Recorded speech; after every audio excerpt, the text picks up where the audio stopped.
அப்ப ஒரு வழியா புதையல அரசாங்கத்திட்ட ஒப்படைச்சிட்ட. அப்புறம் என்ன கல்யாணம் தானே?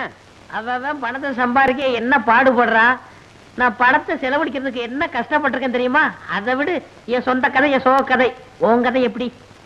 வீட்டுக்கு வீடு மாட்டு கொட்டனா? வாங்கண்ணே. ஆமா, எப்ப வந்தீங்க? இப்பதாம்மா வந்தேன். இந்தாங்க. கொட்டாமா? உங்களுக்கு இல்ல, அவருக்கு. என்னது? மோர். விருந்தாளிய பக்கத்துல வச்சுக்கிட்டு எனக்கு மட்டும் மோர் தர்ற? அவருக்கு வேற மோர் கொண்டுறனே. எது உரமாரா? இப்படித்தாப்பா என்ன யாருமே மதிக்கிறது இல்ல. கோச்சுக்காதண்ணே, அவருக்கு வயித்து கடுப்பா இருக்கு, வயித்து உளைச்சலா இருக்கு, வயித்து பொறுமலா இருக்குன்னு சொன்னார்ல, அதான் மோர்ல மருந்து போட்டு கொண்டு வந்திருக்கேன். ஐயோ தங்கச்சி, நீ சொன்னது பூரா எனக்கு இருக்கு. கொண்டா கொண்டா. ஐயோ என்னது? மெதுவா குடிப்பா. நீ இங்க இருக்க? ஜனக்கு நான் சொல்லி தர்ற கணக்கு. என்னாச்சு உங்களுக்கு? ஏதோ மோர் சாப்பிட்டேன், என்னென்னமோ பண்ணுது.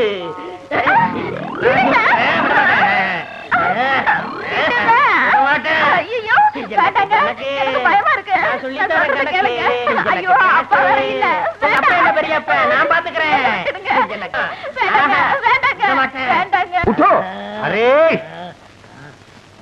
என்ன மாப்பிள்ளைன்னு சொல்றீங்க? உனக்கு இருக்க அறிவு வேற யாருக்கும் வரும். தனக்கு கிடைச்ச புதையிலே அரசாங்கத்துக்கிட்டே கொடுத்துட்டியே. திடீர்னு புதையல்னு சொல்றீங்களே, யாருக்கு வேணும்? காரியத்தையே கெடுத்துட்டீங்களே, 10 நிமிஷம் பொறுத்து வரக்கூடாதா? அரே மருந்துன்னா மருந்து கவர்மெண்டே உனக்கு காத்துக்கிட்டு இருக்கு. என்னங்க சொல்றீங்க? பிபி நம்ம மாப்பிள்ளே இல்லே மாப்பிள்ளே பாண்டியன் காலத்து துட்டே கவர்மெண்ட் கிட்டே கொடுத்ததுனாலே கலெக்டர் இவரே பாரு ஆட்டுகிறார். எனக்கு பாராட்டு வேணாம், பட்டமும் வேணாம், எனக்கு உங்க பொண்ணுதான் வேணும். நம்ம பேபி தெரியல. பாராட்டு அப்புறம் புண்ணு. ஆவ் ஆவ் ஆவ் ஆவ்